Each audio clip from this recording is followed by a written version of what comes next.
Bien, bueno, buenas noches a todos. Yo creo que estamos ya. Ya llegó Diego, así que ya podemos comenzar nomás. Ahí está Bueno, Cristina, para los que decían que estaban en su cuarto. No, no estaba en su cuarto, estaba en su escritorio. Muy bien, buenas noches a todos entonces. ¿Qué te parece, Jeremías, si comenzás con una oración? Así comenzamos la clase, ¿te parece? Oramos. Señor, te agradecemos por este tiempo que nos regalas, por este tiempo que podamos juntarnos virtualmente, Señor, seguir aprendiendo más de ti, de tu palabra, Señor, lo que quieres para nuestras vidas. Gracias, Señor, porque un día nosotros pudimos conocer a Jesús como nuestro Salvador y Señor y podemos dar fe de ello. Señor, te pedimos que sigas abriendo nuestra mente, nuestro corazón, para poder guardarlo, aceptarlo y compartirlo, Señor. Oramos en el nombre de tu Hijo Jesús. Amén. amén. Amén. Muy bien, Amén. David, te paso la posta. Yo Dale, ya dale. regreso en 10 minutos. Bueno, un gusto tenerlos ahí del otro lado, queridos alumnos del SECABIM. Y bueno, ahora puedo ver las caritas, así que voy a ver si es que están haciéndome caritas de comprensión o de incomprensión. Así que bueno, esto está bueno. Bueno, vamos a seguir con antropología. La vez pasada trataba de motivarlos. Y vos sabés que cada vez me motiva mucho más esta materia, a mí en lo personal como misionero, porque de alguna manera uno se va dando cuenta que la gran pregunta es cuál es la relación entre la antropología y la teología en la historia humana, ¿no?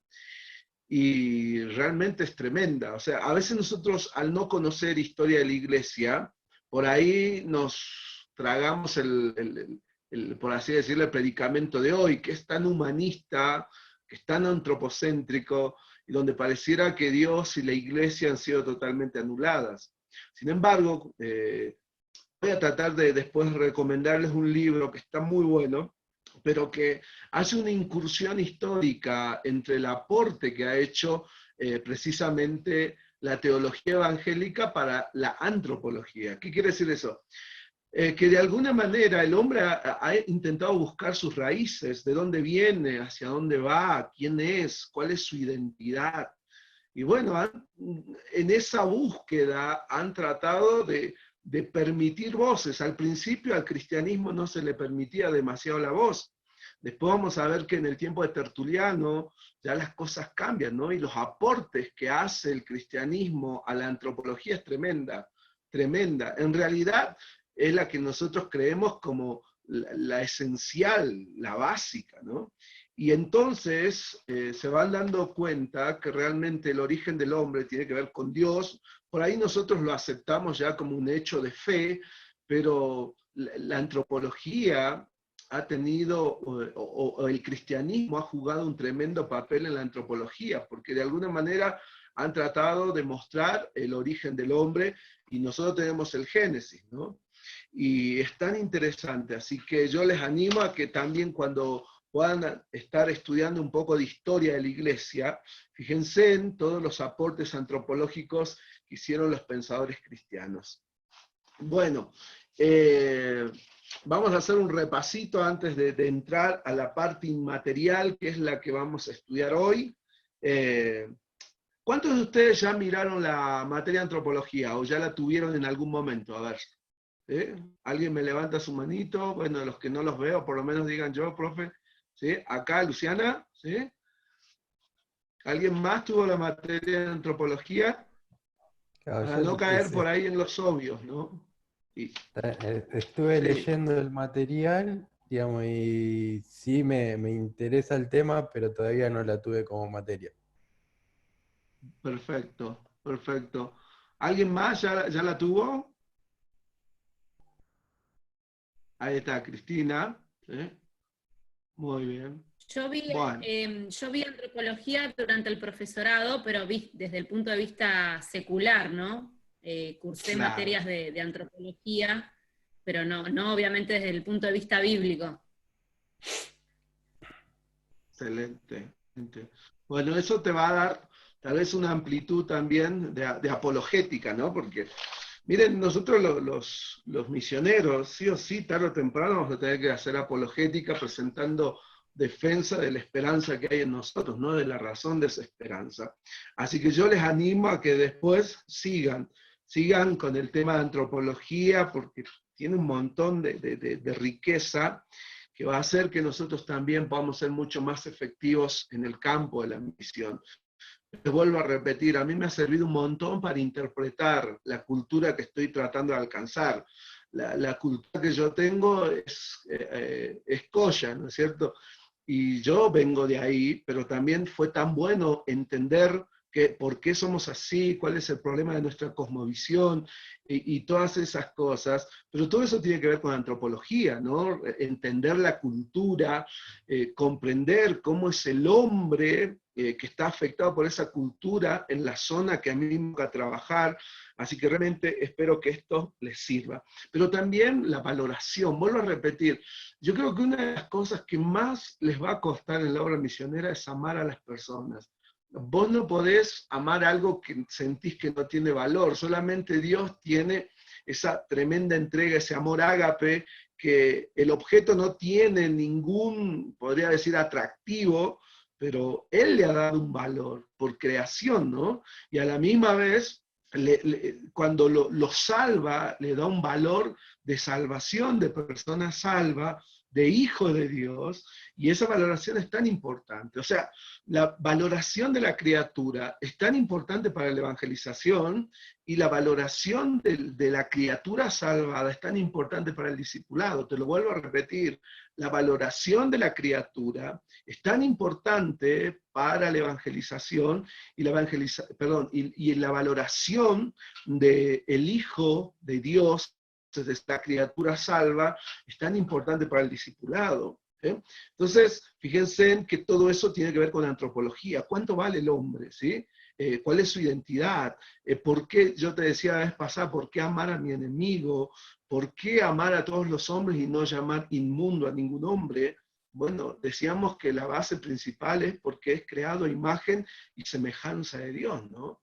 Y eso hace que yo tenga otro cariño. Miren, yo les cuento algo, a ver, porque esto vamos mechando entre lo que es la obra misionera y lo que estudiamos como materia, para no ser tan denso, ¿no? Esta materia es densa, ¿sí? Pero vamos a tratar de ir tratando de hacerla aplicativa. Eso es lo que más me interesa a mí como profesor. Yo podría empezar a meterme en toda la densidad de la materia, pero las aplicaciones, a ver.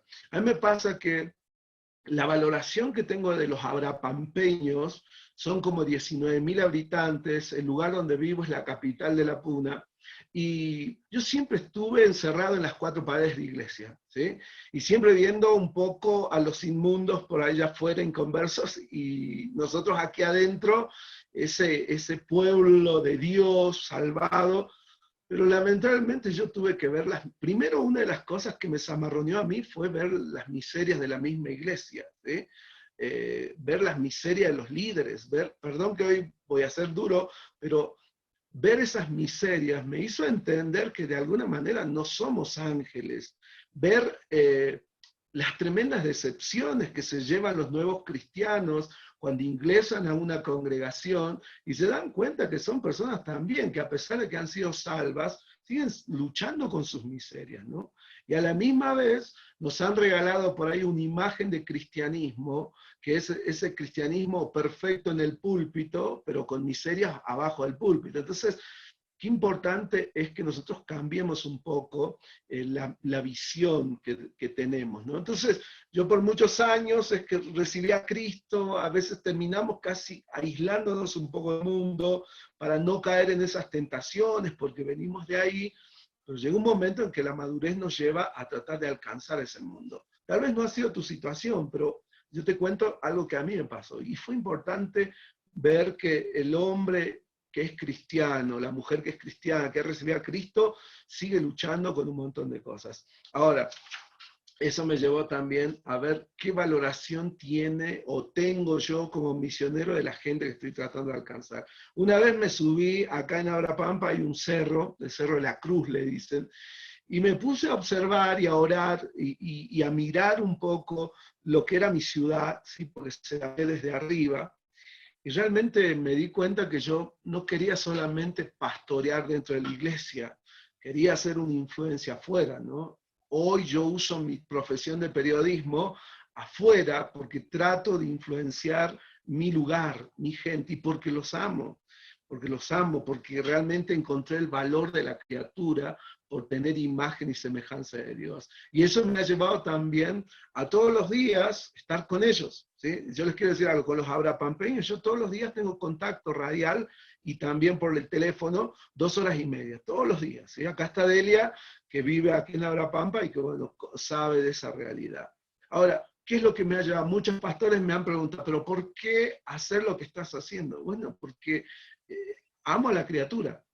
Muchos de ellos van a conocer el Evangelio y van a ser salvos. Otras tal vez no, pero no puedo quitar el valor que tiene esa criatura. Y otra cosa que después, cuando vamos dentro de la iglesia, también vuelvo a repetir, valoramos también a la criatura salva, ¿no? Ahora, esa criatura ha sido creada por Dios. La vez pasada mirábamos su parte material prácticamente, y ahora vamos a tratar de meternos en la parte inmaterial, ¿sí?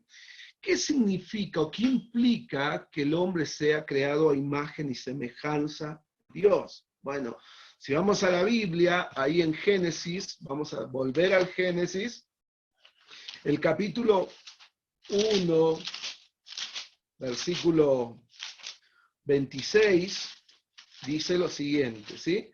Capítulo 1, versículo 26. Dice, entonces dijo Dios, hagamos al hombre a nuestra imagen, conforme a nuestra semejanza, y señoree en los peces del mar, en las aves de los cielos, y bueno, todo eso. Versículo 27. Y creó Dios al hombre a su imagen. A imagen de Dios lo creó, varón y hembra los creó. Y aquí hay una primera singularidad entre estos dos pasajes. Si ustedes ven que en el pasaje del 1.26 dice imagen y semejanza, pero en el 27 simplemente nombra imagen, ¿sí? Y no dice semejanza. Y eso ya te va dando a entender que en la Biblia, cada vez que aparece imagen y semejanza, son expresiones usadas de manera indistinta, casi sinónimos, ¿no? Y se los usa casi como sinónimos. Ahora, la parte inmaterial del hombre, fíjense en cuál es la diferencia entre la parte material del hombre. Bueno, la parte material del hombre ha sido creada. Sin embargo, la parte inmaterial es un soplo de Dios. Esa es la diferencia, ¿no? Vuelvo a repetirlo, la parte inmaterial es un soplo de Dios, mientras que la parte material tiene la creación de Dios. Ahora, dice que formó al hombre del polvo de la tierra. Bueno, entonces es el aspecto creativo de la parte material del hombre. Ahora, la parte inmaterial, vuelvo a repetirlo, es un soplo. Ahora, el hombre tiene imagen y semejanza de Dios, ¿sí? Fíjense, vamos a ver algunos pasajes en el Antiguo Testamento que habla precisamente de la imagen y semejanza de Dios. Este que leíamos era el capítulo 1, versículo 26 y 27, pero también en Génesis capítulo 5, versículo 3, dice lo siguiente. Y vivió Adán 130 años y engendró un hijo a su semejanza, conforme a su imagen, y llamó su nombre Set, ¿sí? Capítulo 5, versículo 1 dice, este es el libro de las generaciones de Adán, el día en que creó Dios al hombre, a semejanza de Dios los hizo. Vieron que también ahí en el capítulo 5, versículo 1, no habla de imagen, simplemente dice semejanza.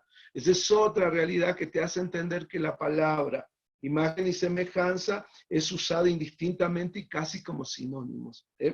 El capítulo 5.3 que leíamos también hablaba de cómo el hombre como procreador también procrea a imagen y semejanza, ¿no? Entonces, eso es algo para notar. Y en el Nuevo Testamento también aparece la palabra imagen y semejanza. Vamos a ir ahí a 1 Corintios, capítulo 11, versículo 7. 1 Corintios, capítulo 11, versículo 7, dice, porque el varón no debe cubrirse la cabeza, pues él es imagen y gloria de Dios, pero la mujer es gloria del varón. Es interesante que ahí pareciera que la palabra semejanza sería reemplazada por gloria. Dice imagen y gloria. Podría decir también imagen y semejanza. ¿Sí? Ahí en Colosenses, capítulo 3, versículo 10, también encontramos esta palabra. Colosenses, capítulo 3, versículo 10.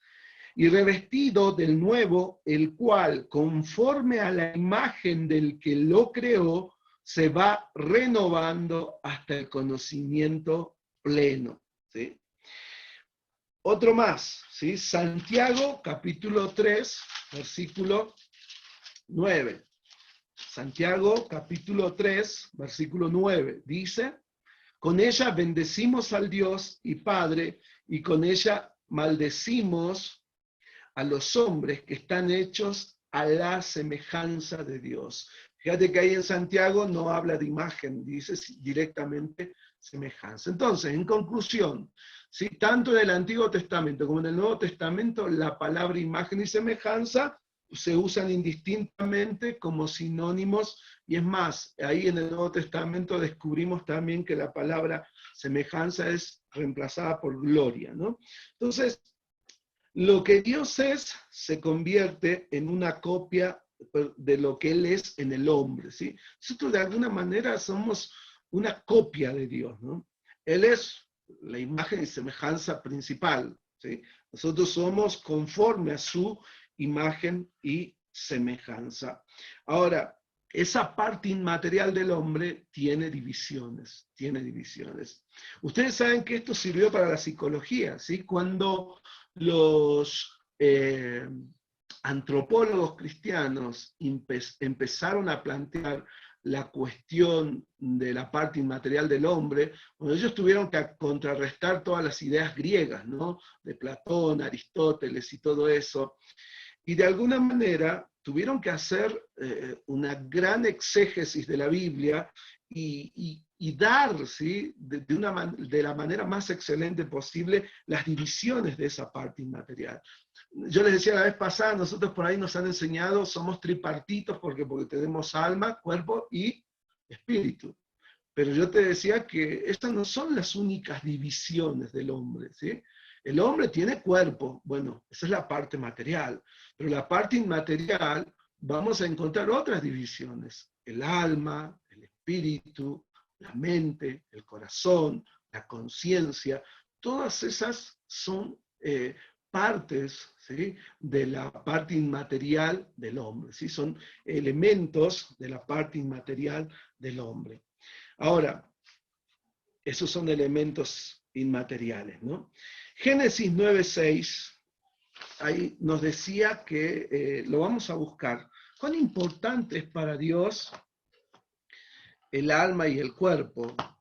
Ustedes saben que el dualismo platónico, una de las cosas que hizo es que de alguna manera el hombre valorara el mundo de las ideas, el mundo espiritual, el mundo de la razón, pero que dejara de lado el cuerpo, ¿no?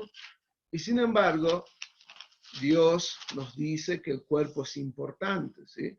A tal punto que ahí ya Pablo, hablando en 1 Corintios, en el capítulo 6, dice, el cuerpo nuestro es templo del Espíritu Santo.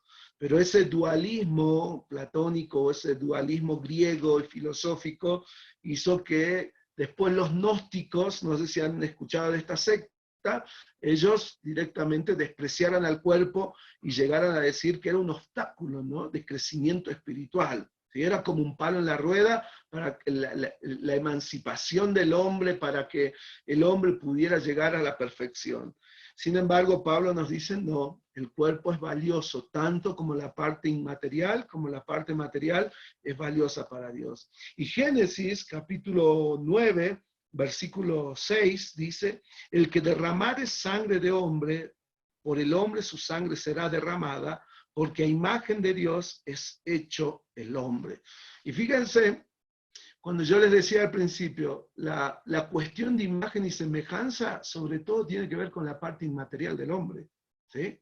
no tiene que ver tanto con la parte material de Dios, ¿sí? Vuelvo a repetir, la imagen y semejanza tiene que ver más con la parte inmaterial, ¿sí? Acordate que Dios es espíritu, ¿sí?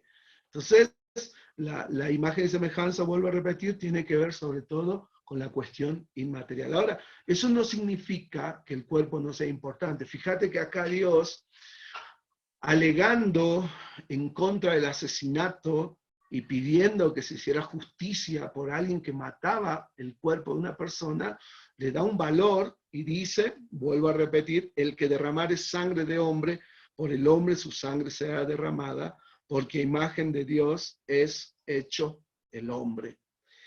La imagen de Dios es hecho el hombre. Entonces, si bien está el alma, ¿sí? Y esa alma es importante, ahora yo les hago una pregunta, a ver si me responden. ¿El alma puede sobrevivir sin el cuerpo, sí o no? ¿Alguien que quiera responderme? Grillitos, ¿puede subsistir el alma sin el cuerpo?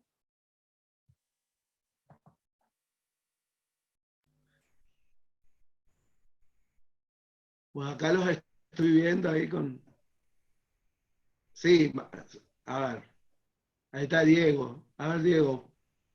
Y ¿Sí? pues, el alma que pecare, esa morirá. Entonces, si no, o sea, entre comillas, si no peca, o el alma redimida, va a vivir, digamos, si bien es eterna. Así que sí, no se pierde el alma.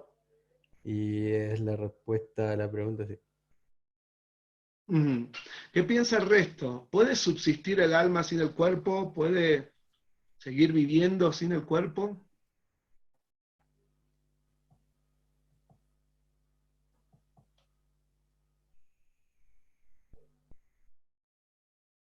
Bueno, gracias por la devolución, es muy temprano, pero Yo tengo Luciana, una pregunta. Luciana puso que sí. sí, ahí en el chat. Ah, listo. Ah, no, no lo estoy viendo, acá está, sí. Perfecto, sí, obvio, ¿no es cierto? Es un obvio porque cuando morimos, por ejemplo, o sea, físicamente hablando, el alma sigue, ¿o no? Entonces, el alma de alguna manera subsiste sin el cuerpo. Eso te habla por qué la imagen y semejanza tiene que ver más con la parte inmaterial, ¿sí? Cuando hablamos de imagen y semejanza de Dios, tiene que ver más con la parte inmaterial del hombre, no en denigración de la parte material. Ojo, ya vamos a ver cuál es la relación del alma y la parte inmaterial del hombre con la parte material, ¿no? Pero, ¿por qué? Porque el alma permanece todo el tiempo, ¿sí? Desde que fue creada por Dios, a pesar de que pasemos por la muerte física, el alma subsiste, el alma sigue, el alma continúa, ¿no? Entonces, por eso yo te decía que esto de imagen y semejanza tiene que ver más con la parte inmaterial del hombre. Ahora, hablemos un poquito de esto. El hombre fue justo en su principio. Eclesiastés capítulo 7, versículo 29 nos dice eso, ¿sí? Si lo podemos buscar ahí, Eclesiastés capítulo 7, versículo 29, habla de eso. Si alguien lo tiene, lo lee. Y si no, acá lo encontré. Dice, he aquí solamente esto he hallado, que Dios hizo al hombre recto. ¿Cómo lo hizo? Recto. Pero ellos buscaron muchas perversiones. Si vamos al origen, en primer lugar, Dios le transmitió al hombre en su imagen y semejanza, le transmitió su rectitud. ¿Sí? El hombre era recto al principio, no tenía pecado, ¿sí? Y vivía rectamente. Dios es recto, ¿no? Entonces esa rectitud fue transmitida al hombre. ¿Qué otra cosa también podemos decir que Dios le transmite en la imagen y semejanza al hombre? Bueno, Dios es conocimiento supremo. ¿Y eso qué implica? Que esa sabiduría, por supuesto, con los condicionantes que Dios determinó, o sea, no le dio toda la sabiduría de Dios, pero sí le transmitió en la imagen y semejanza, le transmitió sabiduría, ¿no? Dios le comunicó sabiduría. Ahora, por eso Romanos capítulo 1, una de las cosas que dice es interesante, dice, siendo sabio, ¿qué dice? Se hicieron necios, ¿sí? Entonces, ahí Pablo, hablando de este argumento, con este argumento está diciendo que el hombre al principio fue sabio. Lamentablemente, cuando se alejó, cuando dejó de lado la gloria de Dios, dejó de lado la verdad de Dios, lamentablemente en su naturaleza estaba esa caída por el pecado y esa sabiduría quedó hecha necedad, ¿no? Pero Dios le transmitió esa sabiduría al hombre.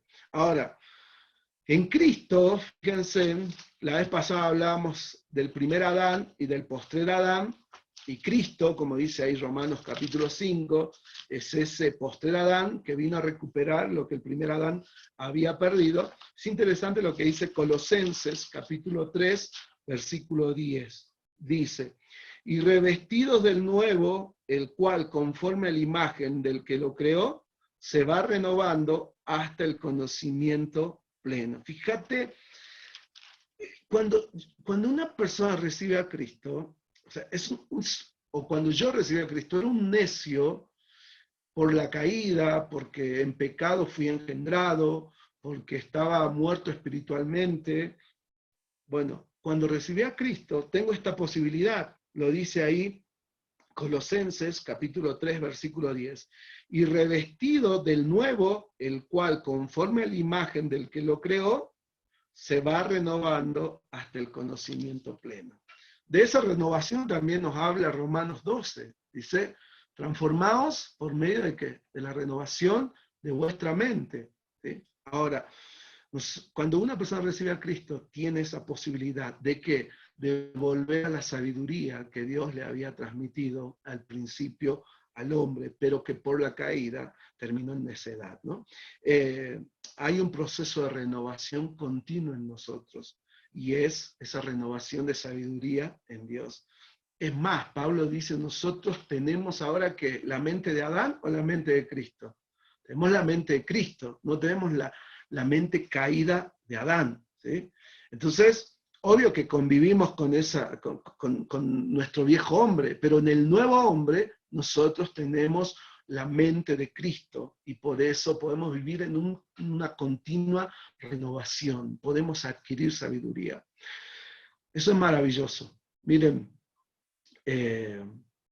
una de las cosas que tiene que hacer la obra misionera es transformar no solamente un lugar, no solamente una persona, sino que transforma también familias. El Evangelio lo hace, ¿no? Pero la obra misionera lleva esa esperanza y esa oportunidad. Pensaba en que cuando el cristianismo avanzó sobre el paganismo, por ejemplo, hoy tenemos los derechos humanos. ¿De dónde surgió eso? Eso surgió de la sabiduría cristiana. Eso no surgió del hombre sin Dios. ¿Sí? Si hoy podemos hablar de derechos humanos, es porque se le dio un valor diferente a la criatura a partir del pensamiento cristiano. Entonces, las constituciones, muchas de ellas toman normativa judeo-cristiana, ¿sí? Para ser elaboradas, porque se dan cuenta que realmente hay humanidad, ¿no? No estoy hablando de humanismo, hay humanidad en el sentido de reconocer al hombre con sus verdaderas necesidades, tanto materiales como inmateriales. Hoy se habla, por ejemplo, de salud mental y todas esas cosas, pero muchas de esas raíces vienen precisamente del pensamiento cristiano. Por eso, cuando nosotros hacemos misiones, tenemos que tener, no sé si llamarlo, esa pequeña ambición, ¿no? De decir, cuando alcance una persona, le estoy dando la oportunidad de volver a la sabiduría de Dios. Cuando alcanzo a esa persona y esa persona alcanza a su familia, esa familia va a vivir en sabiduría. Y cuando alcanzamos a muchas familias, podemos lograr incluso sociedades, ¿sí? Que puedan ser sabias realmente. Porque esa es la posibilidad que nos da el poder del Evangelio. Por eso a ver, como misionero, yo no creo que todo termina simplemente en un tratado. Está bien repartir tratados, no todo termina simplemente en transmitir, no sé, los pasos del evangelismo, sino que se abre un abanico de posibilidades en esa persona, en esa familia, en esa sociedad, ¿sí? Lo que pasa es que a veces al no verlo de esta manera antropológica, lo que hacemos pasa a ser más, ¿cómo te podría decir? Un avance religioso y proselitista que realmente llevar, ¿sí?, a la persona a volver a la imagen y semejanza de Dios que tuvo en el principio. No sé si me hago entender, pero o sea, esas posibilidades las podemos entender cuando estudiamos lo antropológico del hombre. A ver, yo me pongo a pensar en cómo las sociedades necesitan hoy más que nunca el pensamiento cristiano, lo necesitan, porque están confundidas, porque la modernidad no les dio resultado, la posmodernidad los deprimió más, y hoy no saben qué hacer. Yo he visto cristianos que ante esta pandemia y todas esas cosas están en una confusión tremenda, y ahí te vas dando cuenta que esta pandemia puso en juego los principios de fe que tenemos, y entre esos, vivir en la sabiduría de Dios, aún en los momentos más difíciles, ¿no? Entonces, a ver, hacemos como un recuento. Imagen y semejanza tiene que ver más con la parte inmaterial del hombre, pero sin ir en contra de la parte material del hombre, ¿sí? ¿Qué más? Cuando decimos que Dios, ¿sí?, nos creó a imagen y semejanza, hablamos de las transmisiones de los atributos de Dios en la medida que su soberana mano lo dispuso, ¿sí? O sea, no somos dioses igual a Dios, somos semejantes. Ahora, ¿qué atributos? Bueno, la rectitud, ya lo veíamos ahí en Eclesiastés 7:9, el conocimiento y la sabiduría que Dios ha transmitido, y eso lo veíamos en el argumento de Romanos capítulo 1, Colosenses 3:10, Romanos 12, ¿eh? Pero Dios también le comunicó libertad, ¿sí? Hace poco me tocó hacer un mensaje de la libertad, y fue tan bueno, ¿no? Hoy tenemos esa idea errada. Hoy libertad es hacer lo que me da la gana, cuando me da la gana, con quien me da la gana y como a mí me da la gana. Bueno, eso no es libertad. O sea, la libertad tiene que ver no con lo que uno quiere hacer, sino con lo que uno debe hacer, ¿no? Y Dios es libre porque hace las cosas rectas. Dios es libre porque hace cosas en justicia y en perfección. Entonces, la libertad tiene que ver con hacer lo que se debe hacer. Cuando el hombre fue creado, es decir, cuando Adán y Eva fueron puestos ahí en el Edén, ellos tuvieron esa libertad, ¿sí? Yo me imagino a ellos, ¿no? Transitando el huerto del Edén, que era amplio, ¿sí? Interactuando con su medio ambiente, y ustedes se han dado cuenta qué simbiosis que hay entre el planeta Tierra y el ser humano. Miren, Tertuliano lo decía de esta manera y me llamó muchísimo la atención. Por ejemplo, nuestras venas transportan sangre. Bueno, él decía, así también el planeta Tierra está surcado por ríos y mares, ¿sí? Hablaba él que de alguna manera nosotros necesitamos aire y tenemos los pulmones, y hoy se habla del pulmón de la Tierra a través de lo que generan todos los espacios verdes y todo eso, sin llegar, por supuesto, ¿cómo te puedo decir?, a esa nueva era, ¿no?, que adoraba la naturaleza, pero sí podemos ver que hay una tremenda identificación de Dios con el hombre, perdón, del hombre con Dios y el planeta con el hombre, ¿se entiende? O sea, hay muchas cosas. Fíjense en que las cuestiones minerales del suelo son los componentes de nuestra parte material. Y así, y cuando el hombre no entiende eso, va en contra de sí mismo. O sea, cuando vamos, no es que no me voy a hacer, no me voy a poner Greenpeace, ¿viste? Pero de alguna manera, cuando entendemos esto, podemos ir a Romanos 8, y Romanos 8 dice que la tierra gime, esperando la manifestación de los hijos de Dios. ¿Por qué? Porque cuando los hijos de Dios se manifiestan, entienden su responsabilidad y su simbiosis con el planeta que Dios les ha dado para trabajar y sojuzgar, ¿se entiende?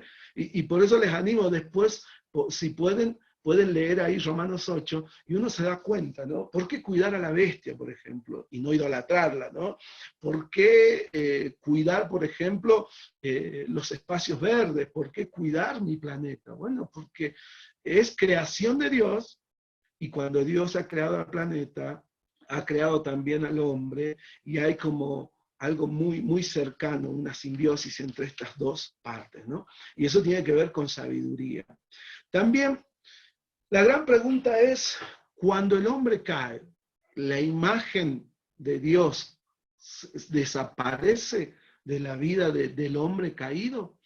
Bueno, creo que ya se han dado cuenta que no desaparece, ¿no?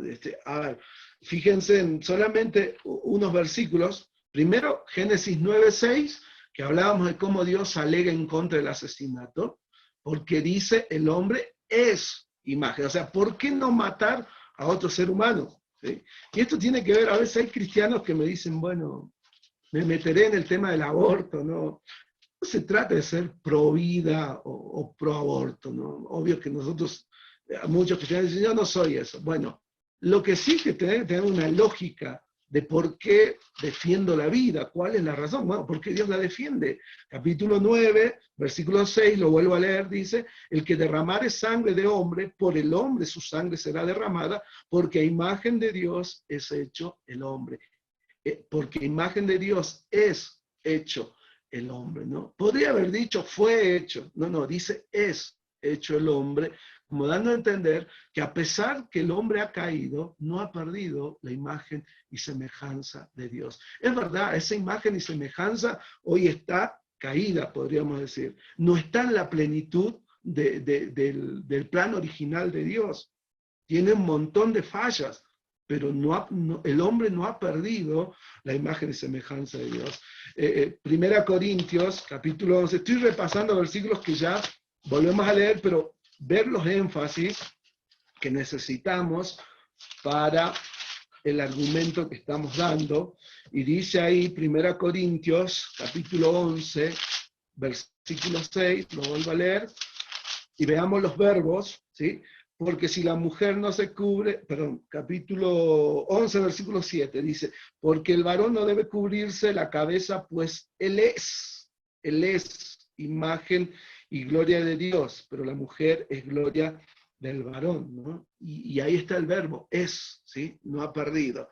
No me voy a poner a hablar del contexto de este pasaje, pero lo que trato con estos versículos de afirmar que el hombre, a pesar de que ha caído, no sé, hoy vas a la calle y te vas a encontrar con un montón de personas inconversas, pero ellos no han perdido la imagen y semejanza de Dios. Sí, está caída, pero no la han perdido. Santiago capítulo 3, versículo 9, dice lo siguiente. Santiago capítulo 3, versículo 9, dice, con ella bendecimos al Dios y Padre, y con ella maldecimos a los hombres. Y fíjense que acá algunos me han dicho, no, pero en 1 Corintios está hablando de cristianos. Bueno, acá, fíjense, está hablando de cualquier hombre. Dice, capítulo 3, versículo 9, dice, con ella bendecimos al Dios y Padre, y con ella maldecimos a los hombres que están hechos a la semejanza de Dios. ¿Sí? ¿Sí? Entonces, están hechos a la semejanza de Dios. Entonces, fíjate, yo me ponía a pensar, ¿no? Ojo cuando hablamos mal, o sea, no tenés ni siquiera permiso de parte de Dios para hablar mal de un inconverso. Yo he visto que el cristianismo por ahí ha perdido un poco de ese respeto divino que Dios le da a su creación. O sea, Dios respeta su creación, más allá de que sea una creación caída, y más allá que esté sujeto a condenación a menos de que reciba a Cristo, pero hay un respeto por su criatura. Y nos manda a nosotros también a respetar a esa criatura. Eso no quita que, por ejemplo, las normas de justicia y todas esas cosas, o por ejemplo, la ética que Dios demanda, uno puede ver a otra persona y decir, está mal éticamente actuando, o está mal en su justicia, ¿sí? O está haciendo cosas injustas. Pero más allá de eso, no podemos maldecir, ¿no? Entonces, eso también yo me podía pensar en cuanto a la murmuración y cómo a veces, yo he visto cristianos que, no sé, si ven una villa o ven un montón de chorros por allá, o ahí están esos drogadictos que no saben qué hacer, o ahí están esos homosexuales, o ahí están esos travestis, te guste o no, está bien, están cometiendo errores. Ahí está el borracho, ahí está el drogadicto, pero tienen un valor delante de Dios, y es el valor de ser criatura de Dios. Por eso buscamos ganarlos. Y es verdad, a Cristo la misma criatura lo terminó crucificando, pero no por eso dejó de buscarlos. Se burlaron de él, no sé, abusaron de él, la misma criatura. Y sin embargo, por el respeto y el amor que le tenía a esa criatura, los buscó hasta el final. Por eso, queridos, en esto es tan importante, yo te decía, una antropología correcta te va a ayudar a tener una correcta valoración de la criatura, y eso va a hacer que seas un gran evangelista, ¿se entiende? Y una correcta valoración de la criatura salvada te va a hacer un gran discipulador, porque vos sabés cuál es el proyecto de Dios ahora que está en Cristo, es que vaya creciendo en sabiduría hasta el pleno conocimiento de Jesucristo, porque tenemos la mente de Cristo. Es el énfasis tanto en el evangelismo como el énfasis que le damos al discipulado, que nosotros sabemos que es lo que vamos a hacer en el campo de la labor, ¿sí? Evangelizar y discipular. Bien, ¿vamos bien hasta ahí? ¿Sí? ¿Algún aporte, algo que ustedes quieran preguntar o aportar a todo esto? Va a ser un gusto escucharlo, ¿sí? La vez pasada estuvieron bastante participativos, ¿eh? Ojalá que hoy también. A ver, ¿algún aporte, alguna pregunta de esto? ¿Cómo ustedes lo ven, que se están preparando para el campo de la labor?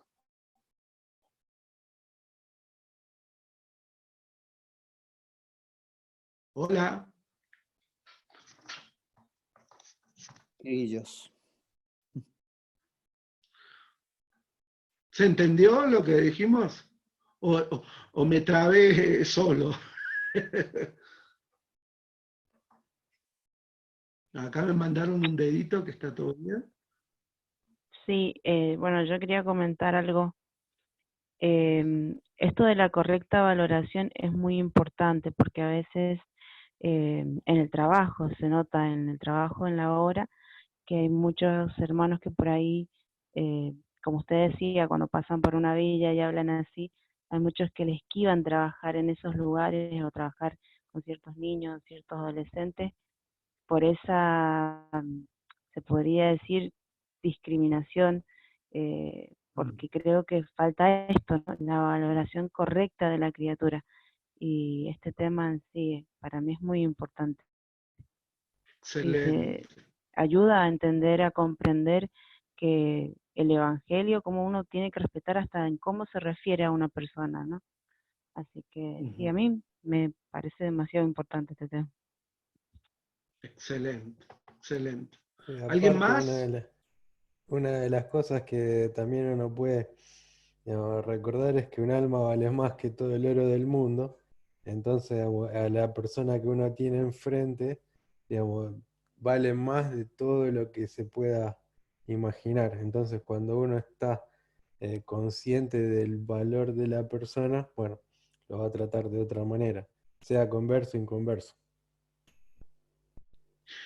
Yo me animo a decir que ahí está el punto de la efectividad o la no efectividad de un hombre de Dios que sale a las misiones, ¿sí? Te digo, podés ser un proselitista evangélico full, pero tener el corazón de Dios es esto, ¿se entiende, no? Y esto es lo que te va a hacer dar la vida por las personas. Pero fuera de eso, yo creo que hoy lo que está pasando es que estoy viendo eso, ¿no? Cuesta encontrar, no digo que no los haya, pero cuesta encontrar a veces gente que está sirviendo y que lo haga desde esta conciencia, ¿sí? Desde esta conciencia. Porque eso hace la diferencia, queridos. Eso hace, por así decirte, hace la tremenda diferencia de simplemente tener una nominación de misionero y ser realmente un misionero de parte de Dios. Y vuelvo a repetir, no tiene nada que ver con el énfasis de esta materia que estoy dando, sino tiene que ver con la comprensión cabal. Es bíblico, o sea, esto no se trata ¿cómo te puedo decir? ayer hablaba con alguien y decía, nuestras raíces no son denominacionales, son bíblicas.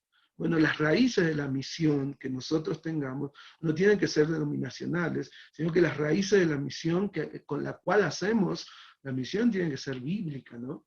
¿Alguien más que quiera aportar? Ahí Celia había levantado la mano. Celia. Dale, Celia, perdón, corté. Gracias, igualmente. Adecuadas para que la actividad Para. sigue estando prohibido el transporte. Que justo no. Salvo para que aquellas personas que trabajan. No sé si lo escucha Fernández o a... Trabajos esenciales. No, perdón, bájame la... No, es que, perdón, puse la manito, pero no era que decía que yo lo había entendido, nada más. Está bien. Sí. Sí. Está viendo la Fernández. A ver. No, No hay problema. Bueno, ¿podemos seguir entonces? Claudio, ¿algo que quieras? ¿Qué tal estuvo esa lucha? ¿Un comentario? Dale.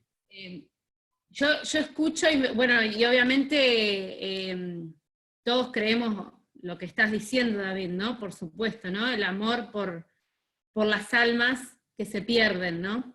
Pero a mí en mi caso, por ejemplo, y todos asentimos, ¿no? Y es así, ¿no? Y es el deseo de que todas las personas se salven. Pero a veces cuesta mucho amar a ciertos grupos, ¿no? Yo hablo de mi experiencia, ¿no? A mí me pasa, por ejemplo, con el tema de las chicas que están a favor del aborto, ¿no? De las mujeres que son madres y están a favor del aborto, ¿no? Porque por ahí la chica que todavía no fue mamá, no pasó por un embarazo y no tiene un hijo, entonces por ahí puede no haber experimentado eso y no sabe de qué está hablando, ¿no? Pero cuando yo veo una mamá que está a favor del aborto, me choca tanto a mí emocionalmente, y hasta me genera a veces bronca, lo digo sinceramente, ¿no? Que a veces yo me siento en un dilema de que me genera tanta bronca que me cuesta compartir o pensar en compartirle el evangelio a esa persona, ¿no? O sea, no es que no lo quiero, yo lo tengo que pensar, ¿no? Si yo me dejo llevar por mis emociones, me da mucha bronca, ¿no? Pero bueno, entiendo también que Dios ama a esas personas, ¿no? Por supuesto, pero digo, es como que uno en la teoría entiende que tenemos que predicarles a todos, ¿no? Al chico, al nene pobre, a todos, ¿no? Pero a veces hay sectores más difíciles, pero más fáciles de uno querer compartirles, que otros donde nos generan emocionalmente cierto rechazo por cuestiones personales o lo que sea, ¿no? Que hay que trabajarlas. Pero bueno, yo cuento mi experiencia porque uno por ahí dice, yo quiero salir a la obra, quiero compartirle de la verdad del Señor a las personas, que se salven de la condenación, pero después cuando uno va a la práctica, al día a día, uno tiene esas barreras emocionales, ¿no? Que las tiene que identificar y trabajarlas en el Señor, me parece. Tal cual. Hay que ser honestos, ¿no? Amor no significa aprobar o ser condescendiente con todas las prácticas, ojo, siempre tiene que ver con la interpretación que tenemos del amor. Por ejemplo, si hay algo que siempre yo rescato de un proverbio es, fieles son las heridas del que ama, inoportunos los besos del que aborrece. En esta práctica de amor, por ejemplo, Jesús le dijo a Herodes, díganle a esa zorra, para que te des una idea, o a los fariseos les dijo sepulcros blanqueados, y todo lo que sabemos, ¿no? Generación de víbora y todo. Ahora, cuando vos te pones a pensar en cuando yo hablo de la valoración de la persona, más allá de la desaprobación que tengamos, porque obvio que no vamos a aprobar y vamos a ser condescendientes con las prácticas, pero lo que sí es, el amor tiene que ver más allá de ver, suponete, no sé, yo he evangelizado travestis y trabajo con chicos que luchan con la homosexualidad. En la radio estoy todo el tiempo con los políticos, y todo el tiempo me siento con un político, y yo sé, a veces hasta conozco por investigaciones toda la corrupción que puede haber detrás, Pero ¿saben qué? Más allá de la desaprobación de su obra, de la vida que lleva, está la valoración de la persona. Y el amor te tiene que llevar a eso, ¿sí? El amor te tiene que llevar a, después que desaprobaste muchas cosas, decir, bueno, yo también en otro tiempo fui malo, no fui una gran persona. Ahora, yo te doy un ejemplo. Yo fui abusado cuando fui niño, ¿sí? Y tuve que aprender a perdonar a esa persona. ¿Eh? Y una de las cosas que me ayudó es esto. Podría decir, ahí está esa persona que marcó muchas cosas en mi vida. Pero fuera de eso está precisamente el hecho de la valoración. El amor te va a llevar a no solamente ver toda la maldad que tiene, porque yo imagino que cuando Dios nos mira, si miraría solamente la maldad, hace rato que no existimos. Pero gracias a Dios que Él, más allá de la maldad, creo que ve criatura. Y sabe que somos hechuras de sus manos. ¿Sí? Y sabe que nos ha transmitido su imagen y semejanza. Y sabe que hemos pecado y hemos caído. Pero Él, yo creo que llega a esa profundidad de mirada, como para decir, le voy a transmitir la solución, que es Jesucristo, ¿no?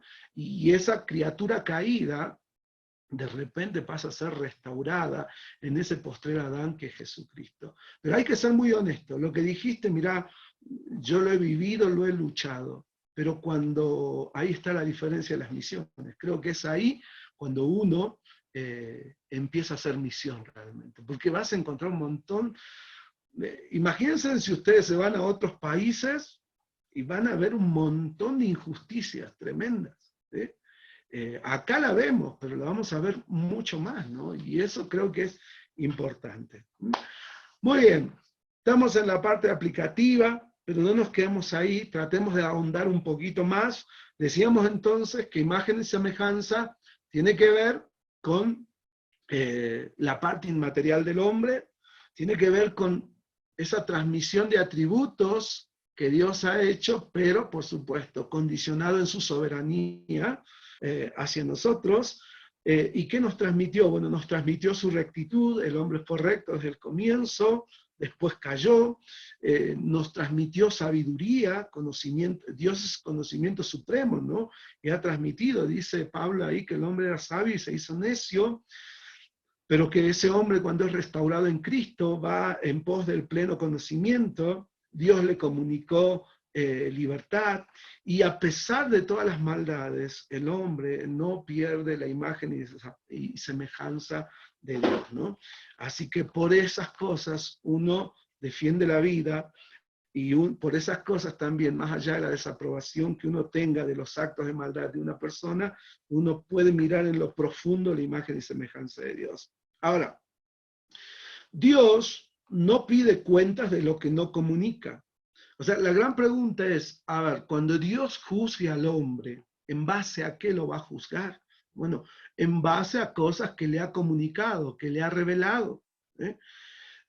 La revelación, nosotros sabemos que está la revelación general por todo lo que es el aspecto de la creación, sabemos que está la revelación escrita, sabemos que está la revelación viviente en Cristo Jesús, sabemos toda esa revelación. Bueno, en base a eso va a ser juzgado, pero no solamente en base a eso. Romanos capítulo 2, versículo 15, nos habla de que Dios también va a juzgar al hombre y le va a pedir cuenta en base a aquellas cosas que le ha comunicado. A ver, vamos a recordar ese versículo. Está ahí en Romanos, capítulo 2, versículo 15. Dice, mostrando la obra de la ley, escrita en sus corazones, dando testimonio su conciencia y acusándoles o defendiéndoles sus razonamientos, en el día en que Dios juzgará por Jesucristo los secretos de los hombres, conforme a mi evangelio.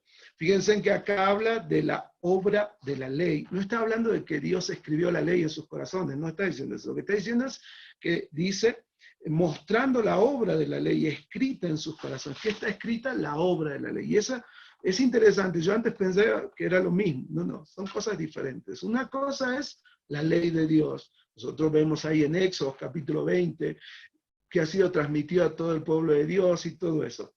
Pero acá está hablando de la obra de la ley. Y yo creo que lo que está diciendo precisamente que el hombre naturalmente ha sido dotada o dotado por esa naturaleza que lo conecta con Dios, ¿sí? En su propia naturaleza, en su propia naturaleza.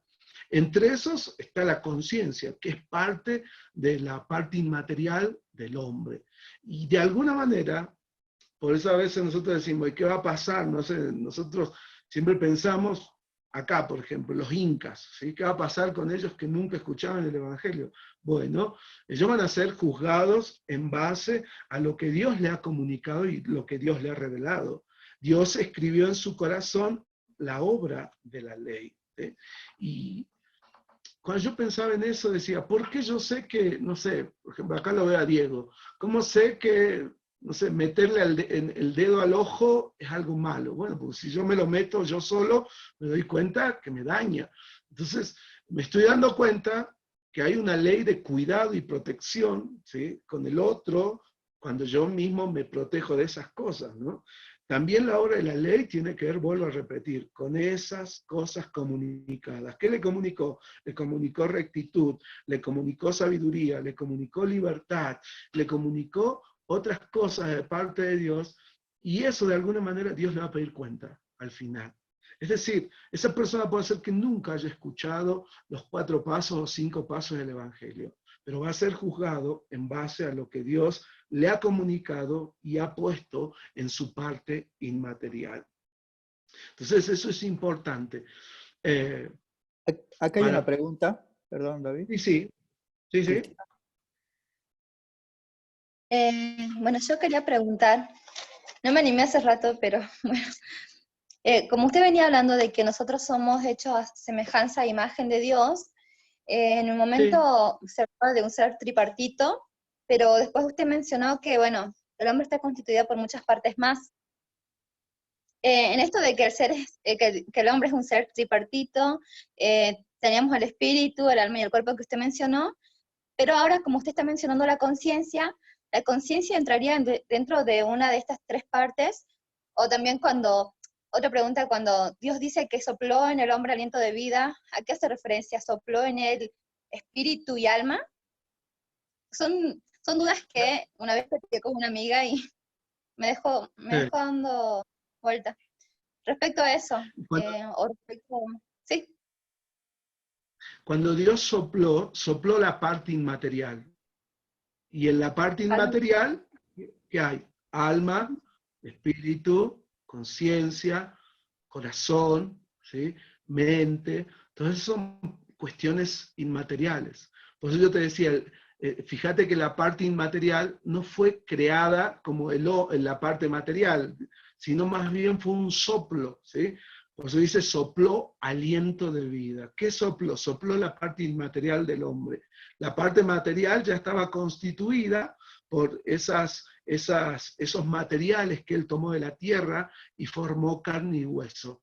Pero ahora esa carne y hueso había que darle aliento de vida. Ese aliento de vida es toda la parte inmaterial que nos compone como ser humano. Vuelvo a repetir, ¿qué hay ahí? Hay alma, espíritu, mente, conciencia, corazón. ¿Viste que dice, amarás al Señor tu Dios con qué? Con toda tu alma, con toda tu mente, con todo tu corazón, con todas tus fuerzas. Precisamente está hablando de cuestiones inmateriales, ¿no? Entonces, cuando hablamos de seres tripartitos, a veces ha habido como todo un... me acuerdo que yo vengo de los 80, ya tengo casi 50, ¿sí? Esa es mi edad. Y ahí había muchas controversias, ¿no? La Cueva, por ejemplo, que es un gran escritor, habló acerca de que el hombre es bipartito en el sentido material e inmaterial. Entonces me acuerdo que uno de mis amigos fue y planteó eso. Ustedes nos dicen que somos tripartitos y en realidad acá el hermano La Cueva dice que somos bipartitos, que tenemos una parte material e inmaterial. Se armó un revuelo, ¿sí? Lo disciplinaron al muchacho pobre, ¿sí? Y yo me quedé pensando en eso. Pero uno, como no estudia mucho, se deja, bueno, dice, debe ser que si Primera Tesalonicenses dice que somos alma, cuerpo y espíritu, ahí quedará, ¿sí? Y hemos quedado ahí. Por eso ahora estamos haciendo un estudio más profundo de lo que es la antropología. Y fíjense en que este debate viene de años en cuanto a qué conforma la parte inmaterial del hombre, ¿sí? Y cuál es la relación entre el alma y el cuerpo, el espíritu y el cuerpo. A veces también nos han dado esa definición. ¿Cuál es? El espíritu nos comunica ¿con quién? Con Dios. El alma nos comunica con el propio ser humano y nos da vida, ¿sí? Y el cuerpo es lo que exteriorizamos o lo que se expone al exterior, ¿no? Pero en realidad yo siempre digo, son connotaciones que han dado los teólogos. Lo que yo sí sé es que hay parte material, parte inmaterial, y que de alguna manera uno dirá, ¿qué es lo que ha muerto primero en el hombre? A ver, ¿murió el alma? ¿Murió el cuerpo? ¿Qué murió primero? Murió la parte inmaterial, porque dice, el día que comieres de este árbol, ciertamente morirás. Entonces, Eva toma el fruto, lo come, después se lo comparte a Adán, físicamente no han muerto, pero sí murieron espiritualmente. Entonces, podríamos decir que la muerte del alma antecede a la muerte del cuerpo, ¿no? Y en ese sentido, ahí también podríamos decir, espiritualmente, el hombre muere espiritualmente. Pero vuelvo a repetir, morir siempre tenemos que entender como la palabra separación. Morir no es cesación de la vida o extinción, ¿sí? Sino que es separación. Decimos que esta persona está muerta porque su alma se separó del cuerpo y ahí hay un cadáver. Bueno, cuando decimos que han muerto espiritualmente es que el hombre por su pecado se ha separado de Dios.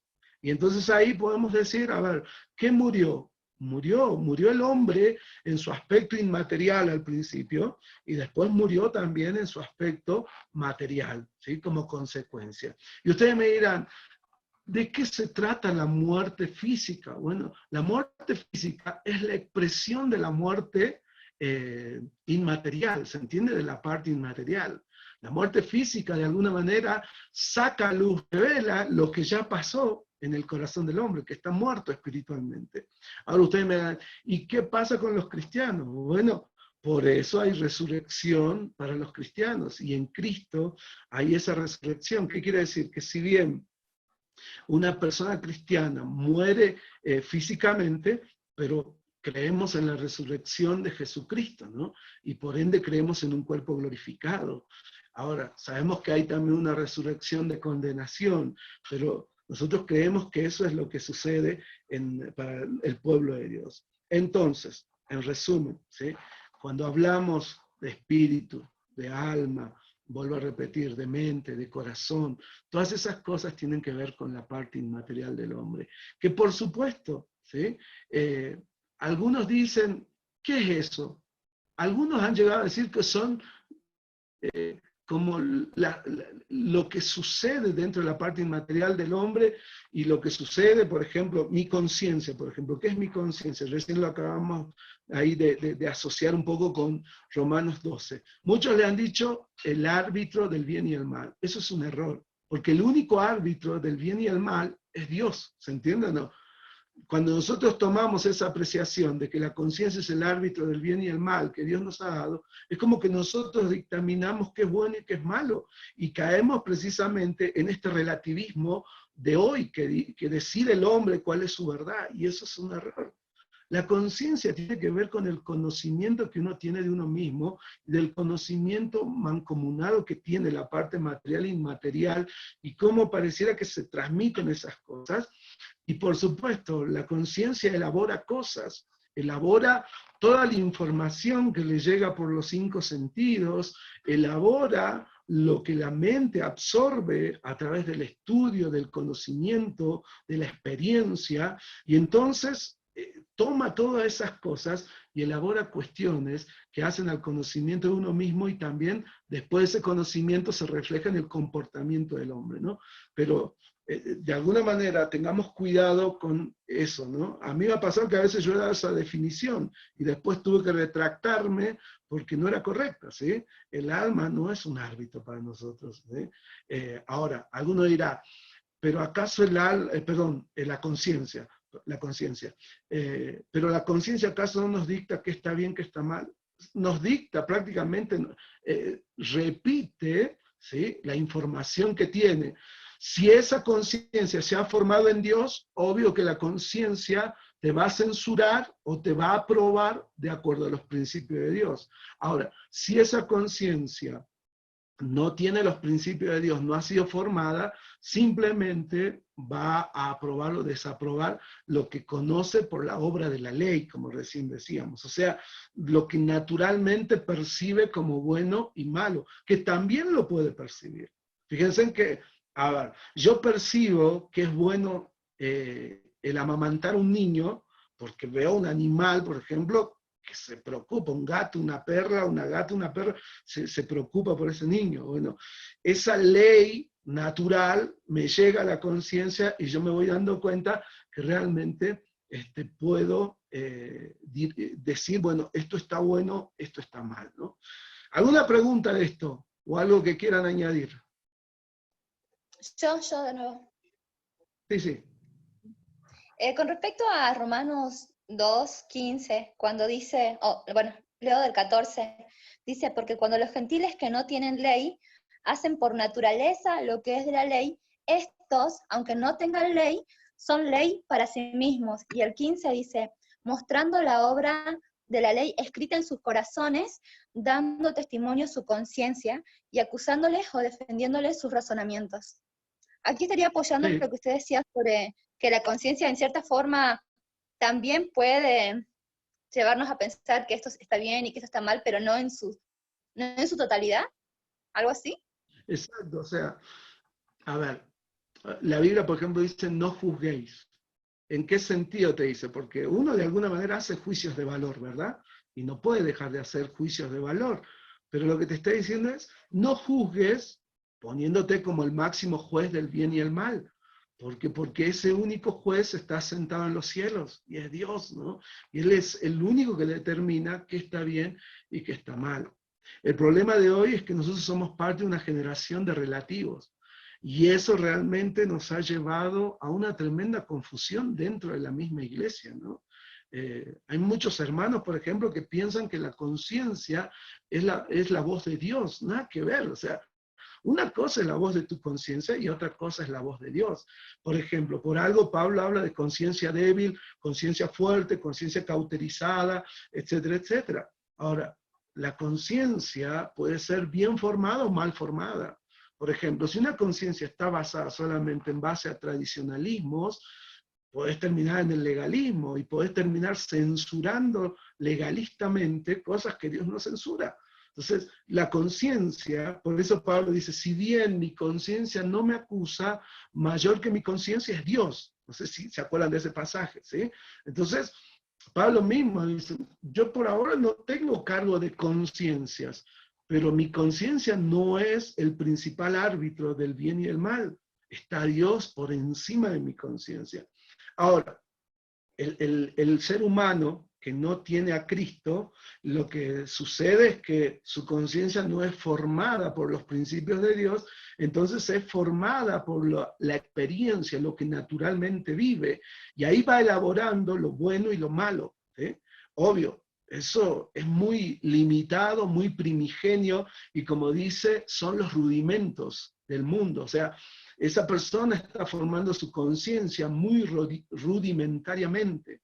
Ahora, cuando venimos a Cristo, venimos al postrer Adán y tenemos la posibilidad de tener la mente de Cristo y de armar nuestras conciencias basadas en los principios de Dios, ¿no? Esa es la gran diferencia. Por eso, queridos hermanos, por eso, por ejemplo, te doy un ejemplo. Cuando una chica creyente se pone de novio con un inconverso, no le echemos la culpa al inconverso, le echemos la culpa a ella. O al revés, cuando un chico creyente se pone de novio con una chica inconversa y después se arma un lío en la iglesia, no le echemos la culpa a ella. Ella de alguna manera vive en su mundo natural, Pero este hermano que está cometiendo ese error, está cometiendo algo serio, porque él tiene otras oportunidades de sabiduría, de conocimiento, de principio, y tiene otra formación de parte de Dios, siempre y cuando realmente sea creyente, ¿no? Porque a veces te llevas unos chascos. Resulta que dijimos, ay, el hermano hizo yugo desigual y en realidad nunca fue cristiano, y por eso a veces termina como su vida termina como lo que realmente era, ¿no? Nunca había recibido a Cristo. Pero esos casos, por ejemplo, nos sirven. En el campo de la misión, muchas veces vamos a tener que discernir. Hoy hay una falta de discernimiento tremenda. ¿Saben por qué? Porque apoyamos nuestra conciencia en los relativos. Y cuando apoyas la conciencia en los relativos, es muy peligroso. Porque hay cosas que le llamas bueno y Dios le está llamando malo. Y hay cosas que le llamas malo y Dios lo está llamando bueno, ¿no? Por eso es tan importante esto que estamos diciendo, qué importante es el estudio de la conciencia. Yo les animo que después se metan más en la tarea y podamos hacer un deber más amplio, ¿no? ¿Vamos bien hasta ahí? ¿Se entendió? ¿Se entendió? ¿Hola? ¿Sí? Bueno, espero que se haya entendido. ¿Qué hora es? 9:20. Uy, ¿cómo se nos fue el tiempo? ¿Cómo se nos fue el tiempo? Muy bien, vamos a otra parte, ¿sí? ¿Qué más podemos decir? Bueno, que la parte inmaterial es perpetua, ¿sí? Uno dirá, ¿el hombre es inmortal? ¿Qué piensan? Pregunta, ¿sí? ¿El hombre es inmortal?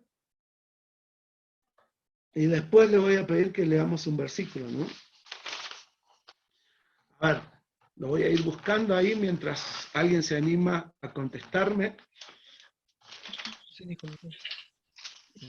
¿Puede ser la respuesta que sí? Hola, De una se forma fue el audio. u otra. Perdón, ¿me escuchan? Ahora sí, ahora sí. Podría ser que sí. O sea, que de una forma u otra, el hombre o va a pasar su eternidad en el infierno o en el cielo, por decir así. ¿Qué piensa el resto? Sí, que somos inmortales. Bueno, ella ahí lo explicó y sí, somos seres creados de esa manera.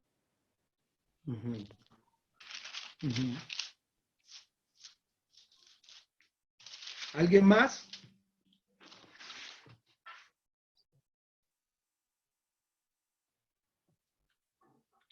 Vamos a buscar ahí 1 Timoteo 6:16, ¿sí?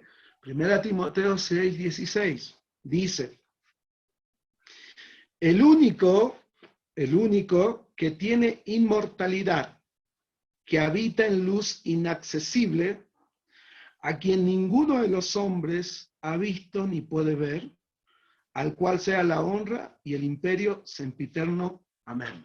¿Sí? Está hablando acerca de quién? De Dios, ¿verdad? Entonces dice, el único que tiene inmortalidad, ¿quién es? El hombre.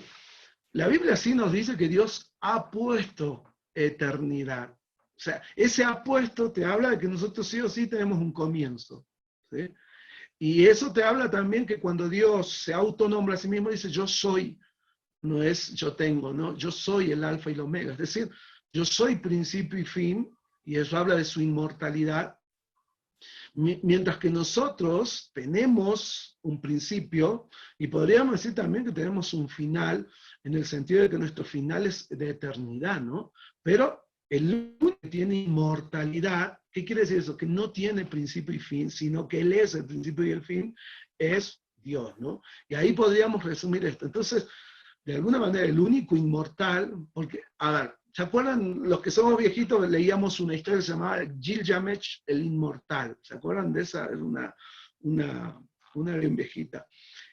O Los Inmortales, por ejemplo. He visto un grupo de reggaetón cristiano que se llamaban Los Inmortales, ¿se acuerdan? Que se habían autonombrado de esa manera, pero según la palabra de Dios, dice, el único que tiene inmortalidad, el que habita en luz inaccesible, es Dios, ¿no? Entonces, tenemos eternidad. Eso es lo que dice, por ejemplo, lo que leíamos ahí en Eclesiastés 7:29. Dios ha puesto eternidad en el hombre, pero Él lo ha puesto, como a no entender que Él es el origen de esa eternidad que nosotros tenemos, ¿no? Entonces, eso para que lo tengamos cuenta. Ahora, en el principio uno se pone a pensar, y esto sí te lo hago pensar, a ver, Adán, sin pecar, ¿podía morir? ¿No podía morir? ¿Qué piensan, hermanos? ¿Sí? O sea, obvio que todos inmediatamente decimos, bueno, porque la causa de la muerte es el pecado. Pero si no hubiera comido del fruto del árbol del bien y del mal, ¿hubiera experimentado la muerte también? ¿Y qué es lo que impedía que experimentara esa muerte, si es que podía experimentarla? Escucho. Vamos a un caso medio loco, pero podría pasar. Quizás, a lo mejor, generar una estructura, cae, muere. O sea, en realidad, igualmente la oportunidad de morir creo que está, por una cuestión lógica, que es un ejemplo. Digamos, se cae, ejemplo, digamos, está haciendo una herramienta, se serrucha una mano. Creo que sí, que puede morir. Pero no trasladaría en sí la muerte del pecado a la progenie, sino que sería una muerte única. Ejemplo, digamos, si no hubiera pecado, igualmente podría haber muerto. ¿Qué piensa el resto? Gracias, Diego. Profe, Muchas gracias. profe, yo tengo un par de preguntas. A ver. Primero que nada, sobre la eternidad del hombre. No sé si alguna vez usted escuchó que a veces la palabra muerte en el Nuevo Testamento significa separación con Dios. Entonces el hombre sí puede morir, pero esa muerte, ese morir, es en el sentido de que es separado de Dios para siempre. Entonces, a veces se toma ese concepto como muerte. Entonces, en ese caso, el hombre sí puede morir y sí no es inmortal, sino que puede morir separado de Dios eternamente. Y en el caso de que el hombre acepte a Cristo, vive eternamente. Entonces, a veces la Biblia creo que da un concepto de muerte como separación de Dios y un concepto de eternidad como como una comunión con Dios y una cercanía a Dios. Después de sería después de vivir este mundo. O sea, sería, si nos morimos ahora, muerte significaría que nos vayamos al infierno, y si vivimos ahora, vivir eternamente significaría estar en el cielo. Sí.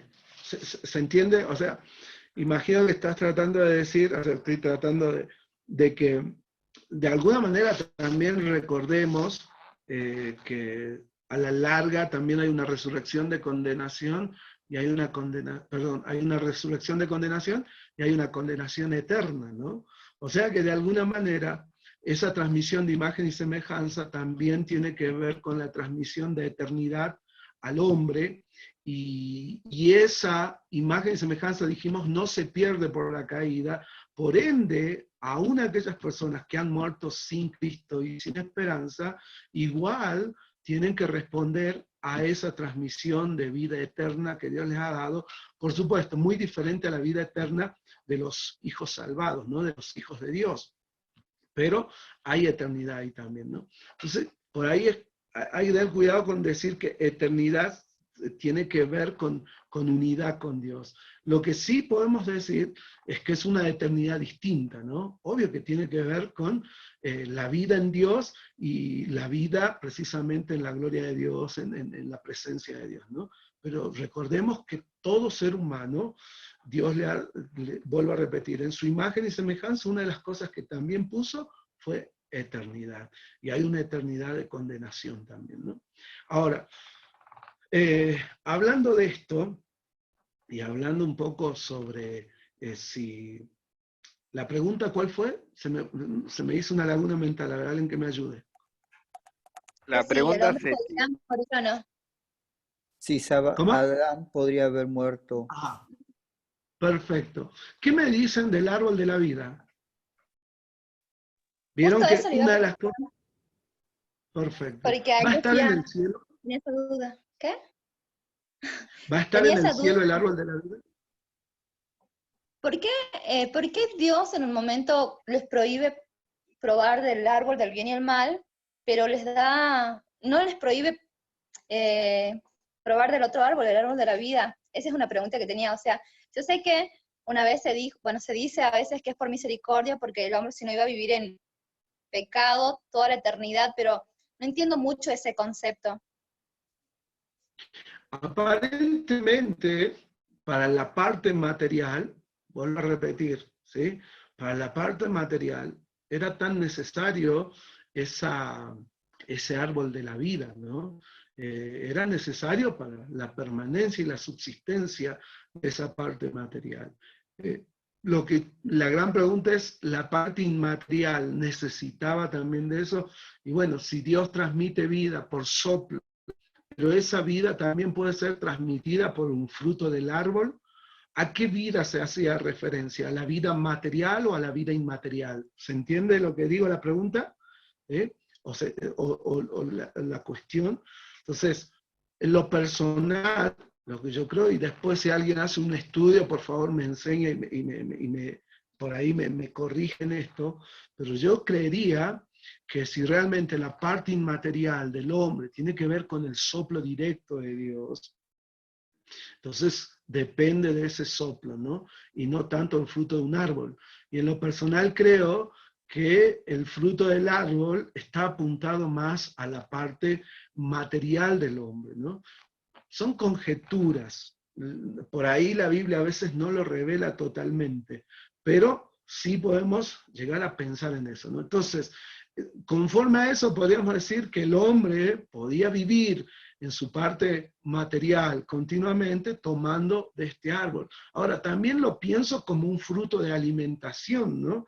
Recuerden que ellos podían comer de cualquier fruto del árbol del huerto y que tenía que ver con subsistencia de esa parte material, ¿sí? Entonces, por eso me animo a decir que esa parte material estaba supeditado a este árbol de la vida para su subsistencia eterna, ¿no? Y continua, y para que no gustara la muerte física. Alguno me dirá, bueno, pero entonces, ¿el pecado qué fue? El pecado fue separación de Dios, pero también fue separación de ese árbol de la vida. ¿Se acuerdan que lo sacó del huerto del Edén y puso un ángel con una espada para que no ingresara y tomara del árbol de la vida? Entonces, al no poder tomar del árbol de la vida, ¿a los cuántos años murió Adán materialmente? ¿Se acuerdan? Creo que 900 y pico, yo no me acuerdo en este momento, pero no tenía acceso para su parte material, para la subsistencia, ¿no? Entonces, eso es algo que por ahí uno se pone a pensar mirando el Génesis y mirando todas estas cuestiones de cómo la parte material e inmaterial se van relacionando y haciendo esa coordinación que seguramente Dios en su propósito lo ha dado. Pero, vuelvo a repetir, lo sigo estudiando, lo sigo viendo y lo sigo pensando, ¿sí? He visto afirmaciones de autores, pero bueno, yo no, por ahí no lo tengo totalmente, no puedo dogmatizar sobre eso, ¿no? No puedo dogmatizar sobre eso. Muy bien. ¿Se entendió alguna pregunta de esto? Sí. Sí, David, si me permites. Sí. En lo que veníamos hablando, según tengo entendido yo, y está muy buena la diferencia de lo que es inmortalidad y de lo que es eternidad. Dios es inmortal. El ser humano sí tiene eternidad, o sea, se le apuesta eternidad.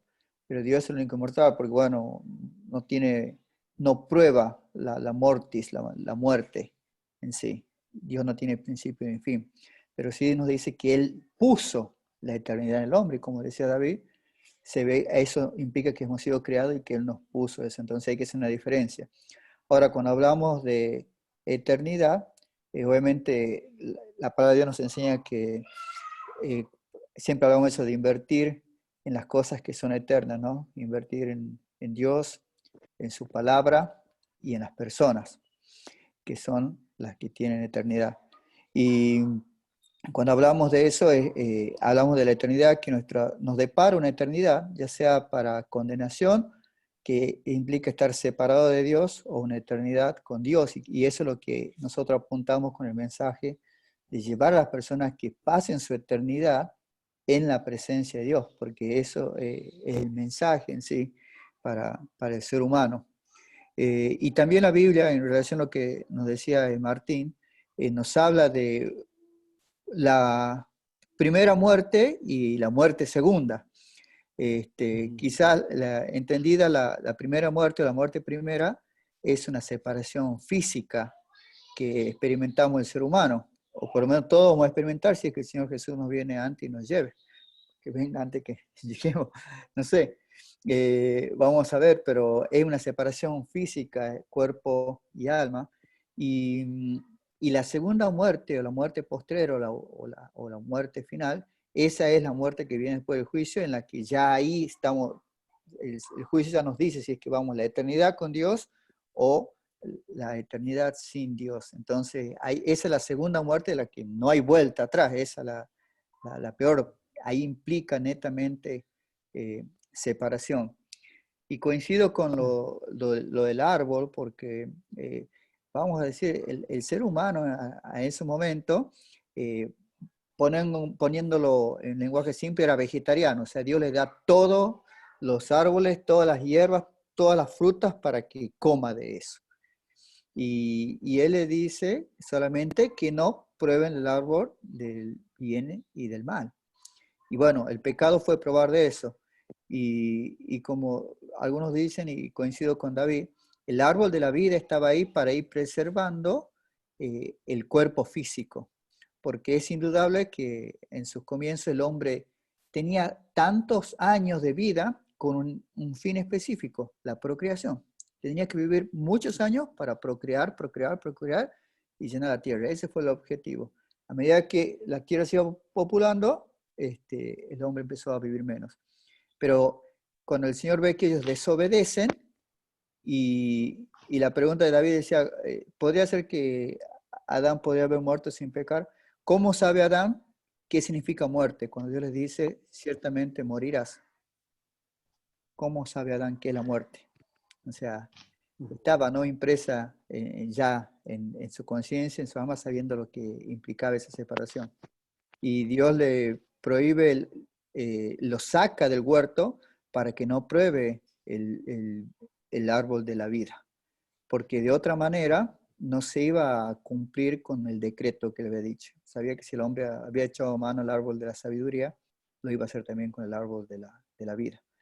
Pero bueno, son conjeturas que uno habla, pero también saca de acá, de allá, y trata de armar esas partes, digamos, que la Biblia por ahí no nos cuentan, pero están impresas en la palabra de Dios, y ese es el mensaje para nosotros. Tienen que quedar muy en claro de que cuando decimos que un alma vale más que cualquier cosa, que no hay mejor recompensa que esa, como dice el proverbio, lo mejor que la sabiduría más grande que puede haber es el que gana almas, realmente es porque tiene un valor muy importante, y se discute un destino eterno de salvación o de perdición de la persona al compartir el mensaje del Evangelio.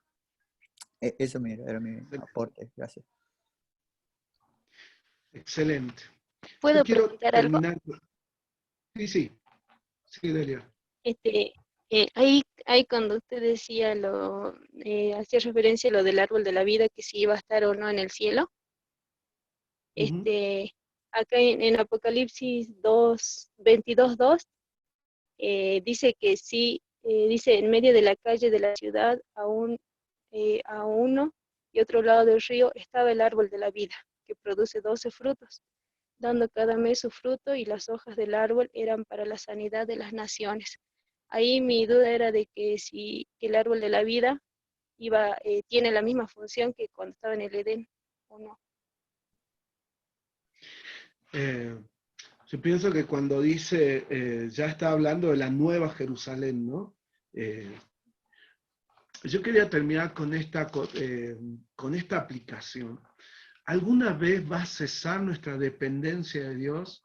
Porque a veces tenemos esa idea, ¿no? ¿Por qué nos gusta la palabra inmortalidad para los hombres cuando sabemos que el único inmortal es Dios? ¿Y por qué a veces nos cuesta creer que Adán, para su subsistencia material, necesitaba del árbol de la vida? Bueno, el Apocalipsis, al final, la última revelación, te habla de que el hombre siempre va a depender de Dios. Y aún allí va a depender de este árbol. Si bien dice para sanidad de las naciones, yo creo que tiene que ver precisamente con la extensión de la parte del cuerpo material. Ahora, si ustedes me preguntan, si vamos a 1 Corintios 15, ¿sí? En 1 Corintios 15, habla un poco de la calidad de ese cuerpo, y ahí tenemos que ponernos a hablar sobre la resurrección, cosa que yo quería tocar ahora, pero bueno, se nos ha ido el tiempo. Pero hablando de eso, dice versículo 40, y hay cuerpos celestiales y cuerpos terrenales, pero una es la gloria de los celestiales y otra de las terrenales. Una es la gloria del sol, otra es la gloria de la luna, y otra es la gloria de las estrellas, pues una estrella es diferente de otra en gloria. Así también es la resurrección de los muertos. Se siembra en corrupción, resucitará en incorrupción. Se siembra en deshonra, resucitará en gloria. Se siembra en debilidad, resucitará en poder. Se siembra cuerpo animal, resucitará cuerpo espiritual. Hay cuerpo animal y hay cuerpo espiritual. Y ahí te mata, porque vos decís, el cuerpo que va a resucitar, ¿cómo es? Cuerpo espiritual, dice, ¿no?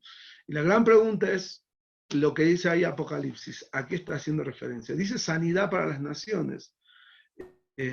¿Nos incluye a nosotros?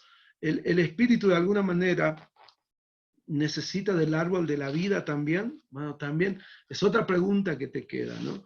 Ahora, yo creo que ahí en lo que dice Apocalipsis, la gran pregunta es, cuando yo resucite, ¿voy a seguir dependiendo de Dios? En lo personal siempre vamos a depender de Dios, a cada momento. En lo personal creo que también vamos a depender de ese árbol, ¿sí? Ahora, yo recién les decía, y aquí está el dilema, si el árbol de la vida solamente se necesitaba para la subsistencia del cuerpo material, ¿qué va a pasar cuando nosotros resucitemos con un cuerpo espiritual? Y ahí está la cuestión, ¿cómo es ese cuerpo espiritual? Porque un espíritu no se ve, pero sin embargo acá nos está diciendo que es parte también de un cuerpo, ¿no? Y ahí se viene un montón de preguntas y otras cosas que lo vamos a ir pensando para la clase que viene, ¿ah? Y le dejo ese deber, que vayamos averiguando, ¿sí? Y vayamos pensando en eso, y la próxima clase, la tercera, vamos a comenzar con ese debate, ¿les parece?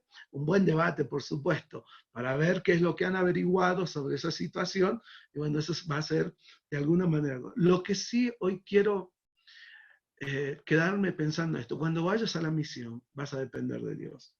Y si no estás en la misión, vas a depender de Dios.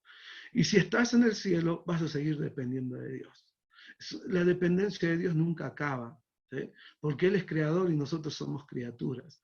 Y como dijo Cristo, separado de mí, nada podéis hacer. Y eso me hace pensar que siempre voy a ser un dependiente y un deudor de Dios. Siempre, siempre.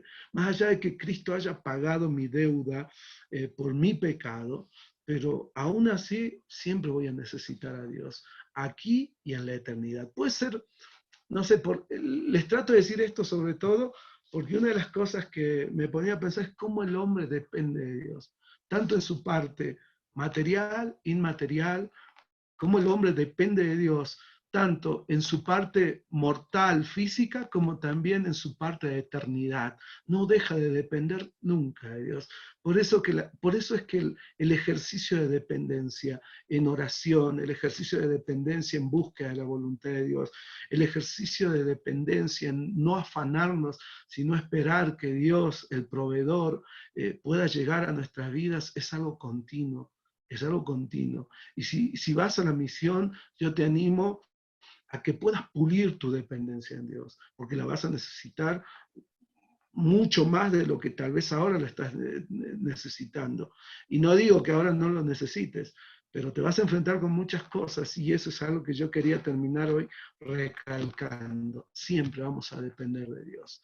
Y esto de saber de dónde venimos, quién nos ha creado, nos lleva a una dependencia continua de Él. Muy bien, se ha pasado el tiempo, 9:44, ya no tengo saliva en la boca. Ha sido un gusto estar ahí con ustedes. Les dejo entonces eso, ¿sí? Lo último que veníamos charlando, para que lo averigüen, para que lo vean, y en la próxima clase podemos estar mirando un poco más eso.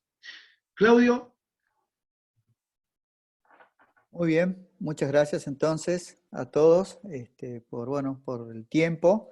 Esto me hace acordar a mis clases de filosofía en la universidad, a las 8 de la noche. La verdad que era difícil filosofar a esa hora, pensar, pero siempre en las clases me iba con más preguntas que respuestas. Esa era la realidad. Y bueno, ese es un buen ejercicio para que nosotros pensemos y a veces no repitamos oraciones o cosas que se dicen por ahí que escuchamos y la aprendamos a la palabra y veamos, porque a veces nos va a tocar. Quizás trabajamos con gente que son simples, que no van a entrar a preguntarnos estas cosas, pero a veces nos podemos encontrar algún debate con alguien que puede llevarnos a un punto de tratar de que expliquemos y demos razón de lo que creemos, como dice el apóstol Pedro, y ahí tenemos que estar atentos y afilados en saber qué compartir y por qué creemos lo que creemos, como decía ahí al apóstol Pablo en 1 Corintios 15, porque de otra manera sería vana nuestra fe y seríamos desdichados si no tuviéramos la fe en la resurrección y en el Señor.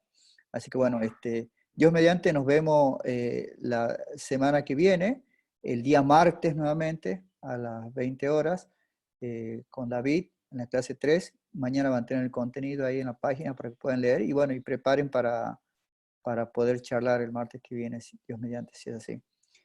Así que bueno, Martín, ¿querés despedirnos con una oración y ya así concluimos?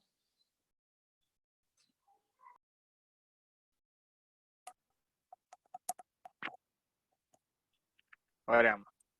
Padre justo, te damos gracias por esta clase la que pudimos tener. Gracias, Padre, por todas las cosas que aprendimos. Gracias, Padre, porque dependemos de vos, estando o no estando en la misión, y siempre vamos a depender de vos. Y gracias, Padre, porque tú eres nuestro creador y nosotros somos imagen y semejanza tuya, Padre.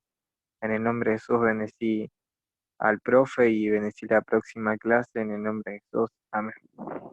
Amén. Muchas gracias por la atención. Dios mediante, nos encontramos el martes. Estoy preparando un material, les ruego sus oraciones para que realmente sea rico y bueno, pueda colaborar con esto que están haciendo, que es prepararse, ¿no? Que el Señor les bendiga mucho. Muy buenas noches. Gracias, Claudio. Que Dios te bendiga, hermano. Gracias, David. Gracias a todos. Nos vemos Dios mediante el martes. Que estén bien.